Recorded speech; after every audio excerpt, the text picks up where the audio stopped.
All right.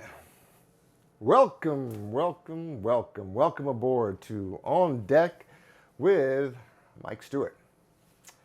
All right, so today in this episode, in this newest edition of episode of the Limitless, I promised you we're going to tell you what happened to our chef on board the Limitless. We're going to get right into it, folks. Okay, so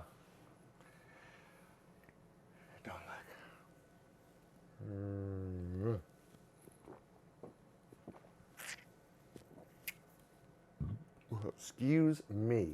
Edit that out. Okay. What happened to our chef? So, this is on a super yacht, just like the Limitless, because we're talking about the Limitless. So, on a super yacht, like the Limitless, many yachts have their own private chefs on board just for the crew. 9 times out of 10, when the owner comes on board, he brings his own chef that travels with him. In the Limitless's case, it was not his private chef from his residence. He had multiple residents, as you're well aware if you know anything about Mr. Wexner and his properties. And it's kind of been in the news lately with this Jeffrey Epstein scandal, tragedy, conspiracy, however you'd like to frame it up. But so he's kind of been in the news lately. So he didn't travel with his own personal residential chef.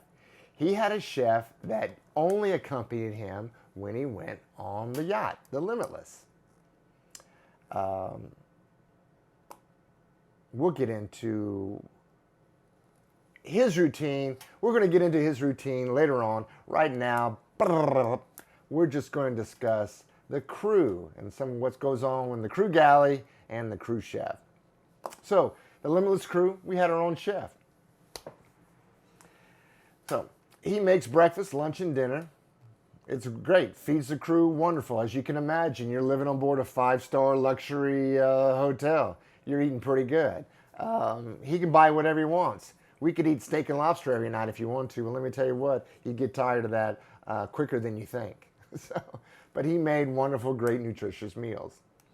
So we are in Barcelona at MB92 Marina, downtown Barcelona, and we're going out.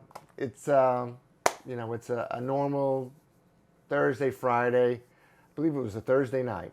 We're a crew's going out. A couple of us going out down, and we're gonna go party and hit the clubs, drink a couple bars, and have a good time.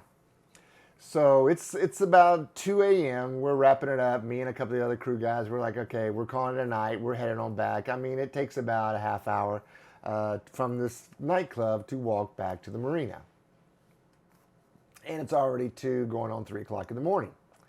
So we see our chef at the other side of the nightclub at a table with none other than the Jeffrey Epstein and 3 young ladies. So they're all over drinking, partying, having a good time on the other side of the club. We try to get his attention. We're all quite aware who Jeffrey Epstein is. He is Mr. Wexner's money manager. So that's how it was explained to us. He's his money manager. That's his guy. So he handles all his finances, his investing, his portfolio. That's what we were told. So he happened to be in Barcelona visiting Mr. Wexner or visiting the boat. I'm not sure. I never saw him on board the Limitless, at least in Barcelona. But then again, I wasn't there every single day. So I digress. Back to the nightclub. So music's pumping, it's thumping. I mean, the thing about the Med, Spain in general, Barcelona in particular, man, they don't even get started until about midnight, okay? It's a whole different life cycle, time frame. Tranquilo over there, okay? You knock off of work about 4 or 5 p.m., everybody goes back to their homes, their apartments, their condos, their boats, their yachts, whatever. And then they rest and relax for a few hours, okay? Dinner, supper, in the States, it's kind of like 7 p.m. sort of a deal. People are thinking about supper 7 or 8 p.m. Over on the countries along the Med, and supper might not be something until like 9 or 10 o'clock at night. So they have a little snack, a little siesta, and they relax. And then people start moving around about 10 p.m., getting showered, getting freshened up, changing their clothes, and start heading out to the clubs, the nightlife, the bars, between 11 and 12. So really, it doesn't even start kicking until about midnight. But anyway, we've been out since 6 o'clock. So we've already been out partying for 6 hours. So we're pretty good and lit and wasted and stoned out of our gourds. So we're trying to grab our chef and bring him back. It's like the just like the motto in the army. In battle, you never leave a comrade behind, and that goes for a club as well. You don't just leave somebody in a club by themselves, even though he is with a friend of the yacht. So we just wanted to make sure that he knew we were leaving and tried to grab him, bring him with us. But of course, he wanted us to stay, wanted us to join their party. There were 4 of us, and we didn't particularly care to fraternize with the owner or the owner's associates. It's really not good business. The chef is sort of on a different level in that respect, because even though he is a member of the crew, he's obviously another crew member, he's sort of one step up between the captain and the crew, and he spends more time with the owner. Sometimes he'll assist the owner's chef, the owner's private chef, when preparing a meal. So he has a little more interaction with the owner. So for him to be hanging out and hobnobbing with one of the owner's associates, like Jeffrey Epstein, maybe he could get away with it. I didn't feel like we could or should. We would have been overstepping our boundaries between, it's a class, it's a station in life. We're at this station, they're at this station. That's just how it is. And especially in yachting, it's extremely clear and drawn out line. The owners are up here, the working class is down here, and that's just how it is, okay? So if you can't deal with that, then you got no business getting in that business, in that lifestyle. So we begged off, we tried our best to get him to come back to the boat with us. Hey, it's time, man. You're going to be real sleepy when 7 o'clock rolls around and you got to make breakfast. So he decided he was going to stay and continue. I mean, they were beautiful young women. I don't blame them, but I was already 3 sheets to the wind, so I had no business. So we left there and staggered back to the boat, back to the Limitless. We still have to get up. Doesn't matter how drunk you are or how hungover you are. When the crack of dawn comes, you got to get up on deck. Got to get up on deck and make sure that boat looks show ready each and every morning. And there's plenty to do. We had plenty of teak to clean, exterior to clean, stuff that needs to be shined and polished. They were there working on the engines down the engine room, constantly taking stuff off, bringing supplies on. Plenty to do all day long. So we weren't surprised when we all got up and were in the crew galley that there was no breakfast prepared. No eggs Benedict, no shit on a shingle, no toast, no nothing. So it's like, hey, we're cool. We're all big boys. We can take care of ourselves. Get a bowl of cereal, make a sandwich, whatever you need to do. Boom. 11:30, we break for lunch. We head down below to the galley. It's pretty quiet. Nobody hears any pans rattling or dishes rattling. So man, our cook has not yet made it back. So we're like, okay, that's fine. We'll give him the benefit of the doubt. We'll make some, we all pitched in. We made a bunch of sandwiches, bologna, ham and cheese sandwiches, and we got it done. Everybody got some chips and then some waters and sodas, and we were fine. Usually about 3 o'clock, the activity in the galley starts to percolate. You really start to hear pots and pans because the preparation for dinner. But 4 o'clock came and went, and nobody had seen our chef. Not a word. So here we are. We missed breakfast. We missed lunch. That's fine. No big deal. We take care of ourselves. But hey, we all have equal responsibility on board, and his was to make meals for the crew. Now here comes dinner. No meal. All right. We're getting a little worried too. Where's he at? Nobody's heard from him. No phone calls. Captain hasn't heard a word. Nothing. So we make a slipshod dinner, clean up real quick, and we decide we're going to break up. The captain, the chief stew, they didn't join us. The engineers stayed on board. So it was probably about an even dozen of us, broke up into small groups and decided to go out, get to all the we'd been calling the hospitals. We're going to the clinics, the hospitals, police stations, start walking all over the city, beginning with the area that we last saw our chef. So here it is going on, 20 hours and not a word, which is unusual. It doesn't happen, won't happen. So, break here, check something. Okay, we're all good. Yeah, just want to make sure.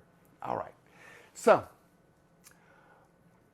me and another crew member, we go backtrack to the nightclub, see if anybody had any information. Nobody did. So we're leaving the nightclub, and I try to get in I try to get in the mindset of a drunken sailor. I can do that. I've got experience with that. So I'm thinking, all right, I'm leaving the nightclub by myself. Now, that was, mind you, he might not have left by himself. He might have left with old Jeffrey Epstein and his companions. But we're lost. But we're saying if he did leave by himself, where would he go? So we took the main drag, and we're like, what's the first thing that happens when you leave a club? You got to go pee. You need to pee. So he's going to try to find some place, some dark alley to pee. And then as soon as you pee, what do you want to do? You want to get another drink. You want another beer, right? That's just a natural progression. So that's just a natural progression of things. You leave the club, you leave the bar. First thing you got to do is, man, I got to go to the bathroom. As soon as you go to the bathroom, you're like, hey, let's go get another drink. So we're looking for another drink, and we see this neon sign shining up on the second floor by this alley. And we're like, he probably finished peeing and saw that sign. Like, I'm going to go get a beer. So we also headed up there. So it was this curved staircase leading up to the second floor. We went in there. Nice young Barcelonian woman greeted us, and we were trying to explain to her in our very poor, broken Spanish to look for our friend if she'd seen what he looked like, our chef.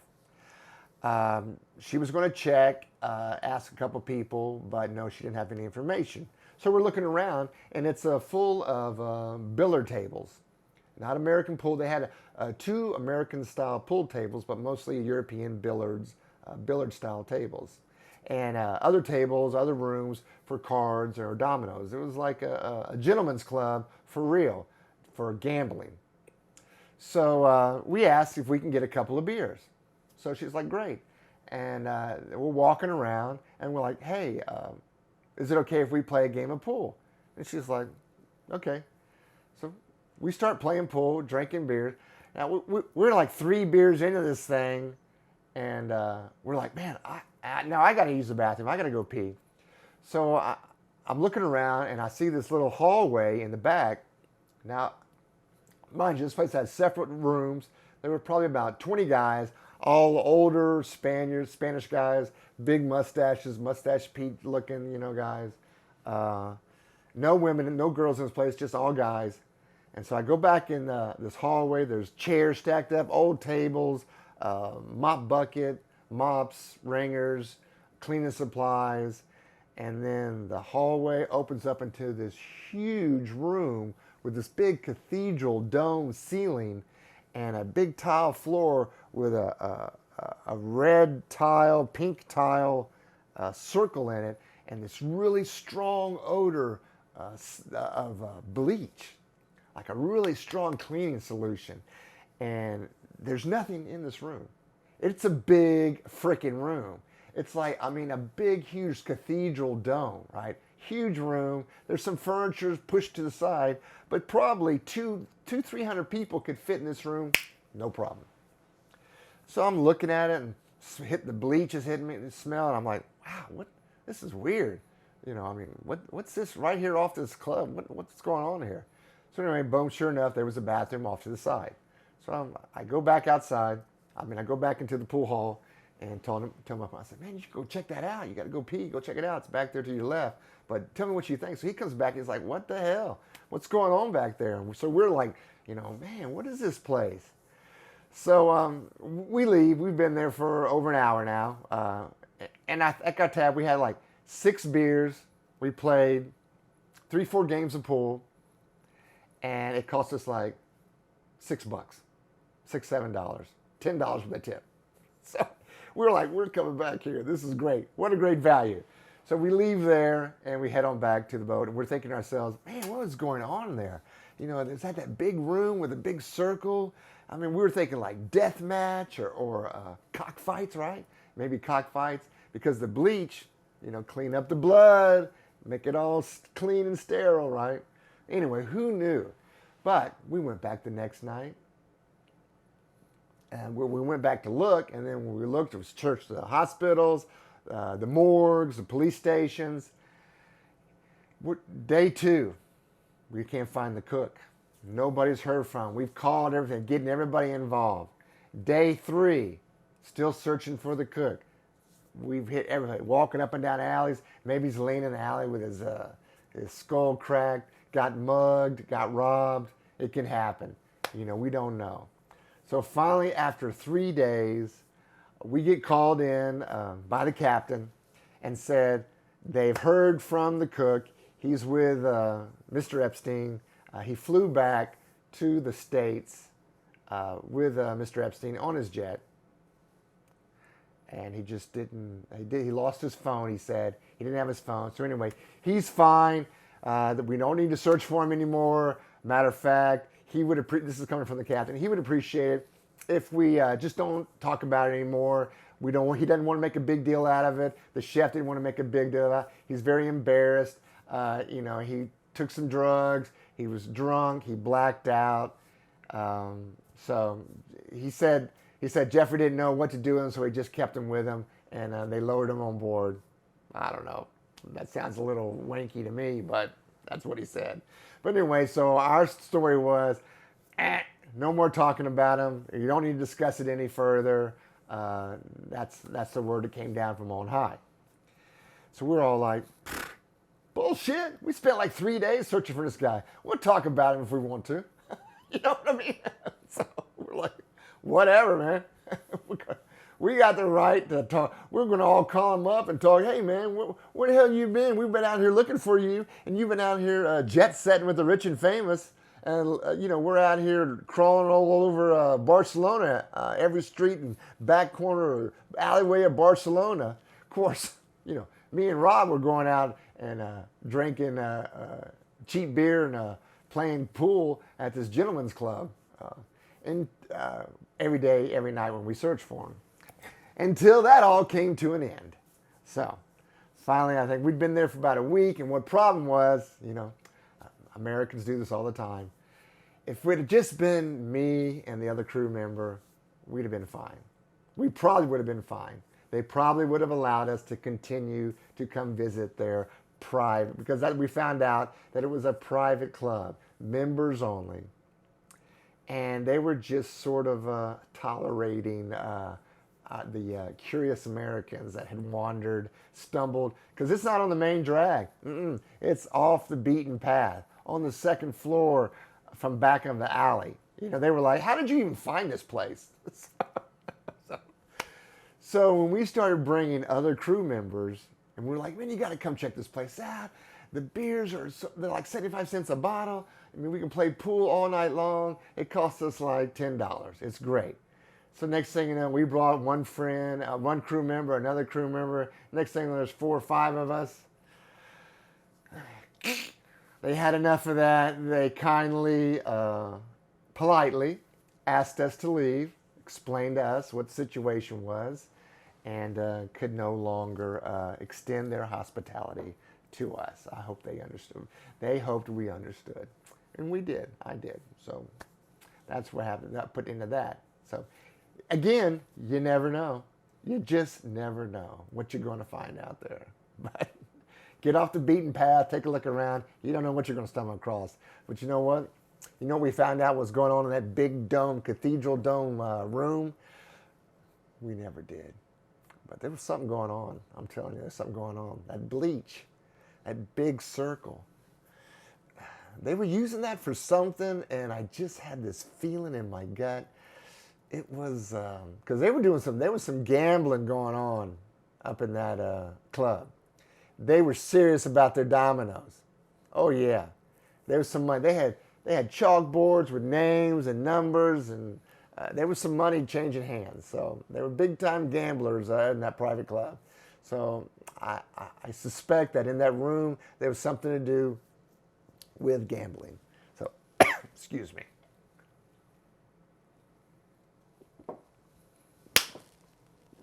Woo!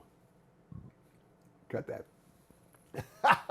So, anyway, there you go. That's what happened to our chef. And we were told that if he was going to come back to the boat, he had to first complete a drug and alcohol rehab program that the company, that the Limitless L Brands, Leslie Wexner, would pay for. And that went for all of us. If we discovered that we had a drug or alcohol problem, we could seek treatment and they would pay for it. Pretty cool. I thought it was pretty cool. I thought it wasn't cool that he just took off and never told anybody, and for 3 days we were worried sick. I thought that was bullshit, but he never came back. So, next episode, no, I don't know. So, say hello to our new cook, Renee. That's right. You just, boom, they're interchangeable. You lose one, you stick another one back in. So, even though not in a million years would I ever want to be a yacht chef.